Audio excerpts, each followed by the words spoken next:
All right. So I woke up to. I was late to this news. I was asleep, but they launched today the essentially a closed beta for the online arcade for Mortal Kombat Legacy Collection. And we're going to look into that. I'm going to show you in real time what it looks like. But first and foremost, I'm going to show you guys how to actually get this thing up and running. Now you can see here is my Steam library, right? And the way that it works, all right, is that if you do have a copy on Steam, right, all you have to do is right click on the game in your library, go properties, all right, come down to, you start off here, you come down to betas, okay, and in this part here is where you add in the code to access the online beta section, all right. So what you do is you type in this public online arcade beta, okay? And then you click check code, and then it will give you the option to participate in the online arcade beta. Like straight up, that's as easy as it is. That's as easy as it is. And then you're done. Like, you're done, right? So now, just quickly, this is over on the actual like FAQ itself. Join the online arcade beta for Mortal Kombat Legacy Collection. It is a small amount of, well, I think it's going to be a small amount of time that it's up for, but essentially talks about, you know, why they're wanting to do it. You can have up to 16 players per room, and then within that room, you can set up as many games, it seems, as you like, to then go ahead and, you know, play whatever you feel like, which is pretty cool. I was playing some matches earlier over on Godly's stream. I jumped in and played a couple, and it seemed like there's still a little bit of lag issues and stuff, but it seems to be a little bit better. I don't want to speak too soon, but you know, we'll see that. Anyway, it says here, what's the difference between public and private lobbies for the Q&A section? Obviously, private rooms can't be seen on the list. Public rooms you can broadcast, so anyone can join them. I do have, like, one thing I would like for them to do is allow us to name our rooms, because right now, the only way it's working is it's taking our username from Steam and then applying that to the room, right? Now, you can change your username on Steam, but out of principle, I'm not fucking doing that, right? We should be able to just name the room. You can put in, you know, you can put in stuff in there to make it so that people can't call it like really horrific names or whatever, stuff like that. Sure, that's fine. But at the very least, allow us just to name it, you know, Fate YouTube or whoever YouTube or Twitch, you know, like whatever we decide. I think that'd be nice, because right now, unless people don't know, you know, you can set up a room for your community, and if they don't know which username to look for, they might, you know, might have a problem finding it. So, and the Fate room sounds fucking boss. Anyway, how does game selection work? Want to give people the tools to play whatever game or games interest them, both public and private. Any participant can select a game to play from the MKE collection that supports online play. Any combination of up to 8 games is possible. One group of people in the room can play the original MK Arcade. Another group can play same room, Ultimate MK3 on the SNES. And a third group can play MK2 on 32X. Or if the host wants to run a private tournament for a single game, they can set up their room with 8 instances of just one game. All right.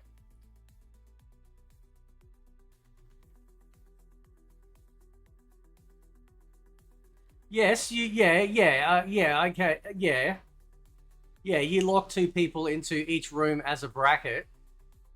Yes, okay, but you can't. But you're gonna have to go into every room to then spectate. And the spectating thing seems a little wonky at the moment too. How many simultaneous matches can exist in a room? Each room can support up to 16 participants and 8 matches occurring simultaneously. Once you enter a room, how do you start or join? When you're in a room, you will see a list of games that people have created. You can you can choose to join a queue and play one of the games, or create your own game.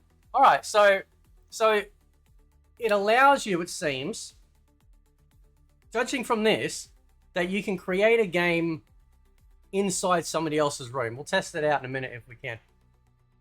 Much like us, classic arcade play, each game is a round robin King of the Hill format, so the winner stays until they lose or decide to end their turn. Spectators can queue up to play the current room champion if they choose, otherwise they can just watch the action. Other tools to run tournaments. Players can run ad hoc tournaments using the lobby system. Yeah, so basically, yeah. But there's no preset structure for running tournaments. Again, I played some Trilogy today. Why can't we have the option to access 2-on-2 or the 8-player tournament modes? Right? We need that. Right? I think that would be, you know, such a requested thing to have. Yes, you can see the quality of the connection from the other people, how rooms and players identified. Each room is named after the host who created it and is automatically generated based on the host's online gamer name. You can also add descriptors from a pre-populated drop-down list. We've come up with a limited number of preset descriptions for the beta, including newbies only, MK2, etc. Blah, blah, blah. Yeah, I just want to be able to fucking name my room, bro. Nothing outlandish, just Fate's room, right? Just allow us something like that. You can put in stuff, like I said, so people can't make racist room names or anything like that. You know. Can you see how many people in each room that you join? Yes. Can you queue up to join a lobby that is full? No. Is there a kick mechanic? There's currently no process for that. Do lobbies display the set? Yeah, we definitely need a kick option. Because you're gonna get. I've come across some people that do infinites from some of the games that have never been patched out, and that's fine. But I'm not playing against people that fucking use that shit. If you use an infinite, I won't play you, right? Because you know, you go, oh, but it's part of the game. No, yeah, it's an unintended part of the game that never got fixed, right? There's a reason why we don't have infinites in fighting games, and if one is discovered, it gets patched out, right? Because once you're caught in it, you can't get out. And since there's no combo breaking or any of that sort of nature, then yeah, the only way is to just leave the match, right? Do lobbies display the session performance of players, including wins and losses? Not at the moment. We only show how many games someone has won in a row. We're investigating different ways to retain more information. Currently, right now, my replays are still stuck at the 31st of October. Right, so I can't even get to replays in the last, you know, almost 3 weeks. Actually 3 weeks, yeah. Join the online arcade beta. Yep, we've already gone through this. I'll post the link in the description for this. Right. There's apparently some issues where spectator, when they exit, spectators may get kicked from the game. Desync issues, right. And then we got a whole bunch of patch notes that have been added in here as well, including, so let's just have a quick look. Added online arcade mode. Obviously for the beta, added lore section to the crypt. Okay. Emulation latency improvements for blah, blah, blah. Screen scaling adjustments, except for Trilogy, which still goes back to a smaller screen every time you come back to the character select screen. Versus mode for arcade modes and MK Trilogy can be fought against AI opponents with configurable AI difficulty.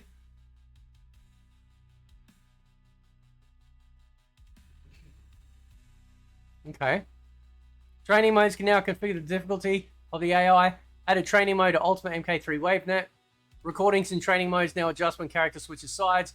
Volume should be at more consistent level across all games. Improvements to control configuration. Block has been remapped by default to R1. Blah, blah, blah, blah, blah. MK Trilogy load times further reduced. Yeah, but the screen shit. Music will now loop properly in MK Trilogy when the round time is unlimited. I wonder if that's because they've had to increase the ROM speed. Like the read speed for the ROM. Improvements to random character select option in all games. Address some issues in MK Special Forces. What, like the whole game being shit? Just kidding. High scores. Actually, you know what? Having finally played through it for the first time, it's actually not that bad. But then again, I had cheats on because I just wanted to get through for the achievement. With cheats on, it's actually quite enjoyable. It's actually quite enjoyable. Not going to lie. High scores and audit information now persisted for all arcade games. Noob Sobot Secret Flight can now be accessed with only one controller in Arcade Genesis and MK2 32X. Excellent. Ermac Fatality 2 can now be performed in SNES. There's also missing Ermac combo from Ultimate or Trilogy. Added portraits to the move list for Deadly Alliance and Tournament Edition. GBA Deadly Alliance Tournament Edition will now have controller icons per platform for the default control scheme of those games. Mythology, Sub-Zero, and Special Forces will now reflect the controller icons set in the options menu, PC only. A handful of small typographical or formatting errors have been fixed throughout the documentary and combatants sections in the crypt. Added localization improvements throughout the collection, minor trophy set naming adjustment, and miscellaneous bug fixes. All right, let's turn that. All right, let's actually go check this out, and you can go away too. Ping ding. All right, there we go. All right, so where's my controller gone? There. All right. All right. So here we have the online arcade. All right. Oh my god. There we go. Alright, jump in. Now you can create a room, join a room. I'll show you what room joining looks like. Alright, refreshes the list. It's not too quick. It's not too slow, sorry. Alright, got a few rooms up in here. Right, shows you how many people are in there. How many people like... It's not showing like...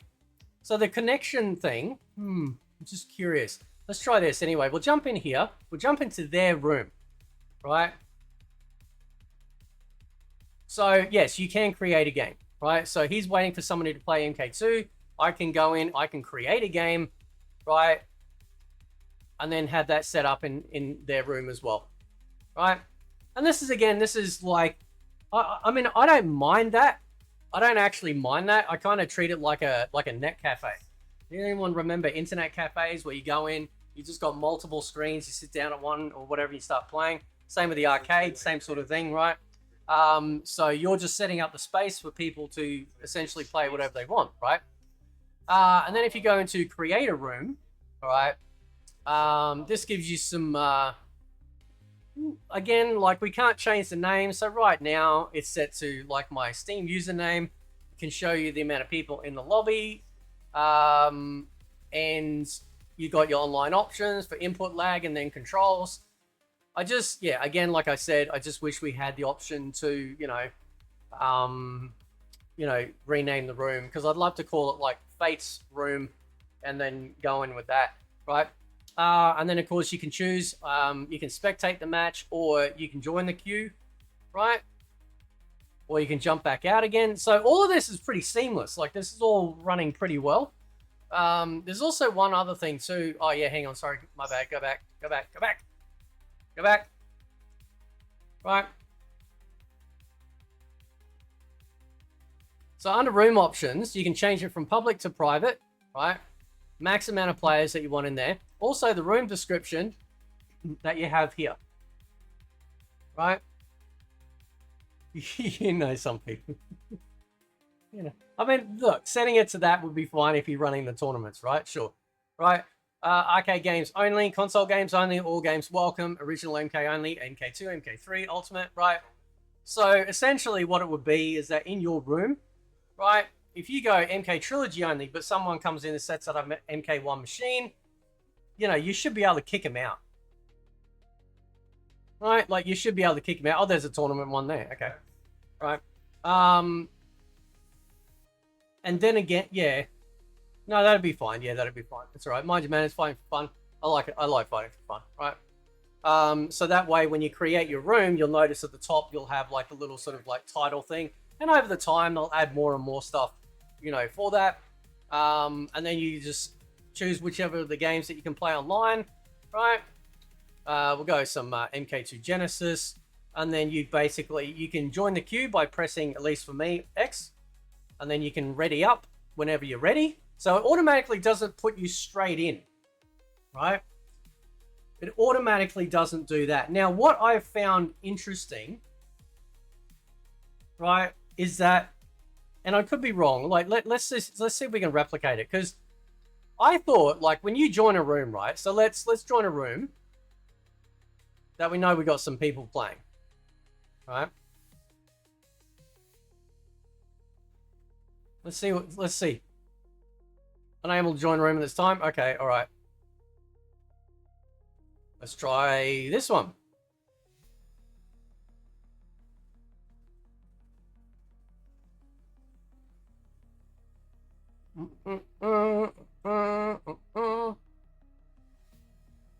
It's taking a bit to join.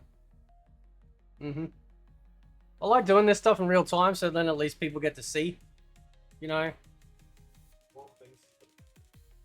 I have a feeling, yeah, this did this before. It's almost like I got locked out. So, yeah, there we go. Network, of course a network error occurred. Of course it fucking occurred. Fucking game. Right, anyway, treats room. We'll go in here. Let's see if we can go in here. Oh, they like, all right, here we go. Right, so if we go join game, right, so I'm spectating, right? But I can't, there's no way that I can click on the game to spectate it. Now, I can join the queue, right? I can join the queue to then be in the list of people so that when the game, like, I just want to see something actually, because I just want to make sure.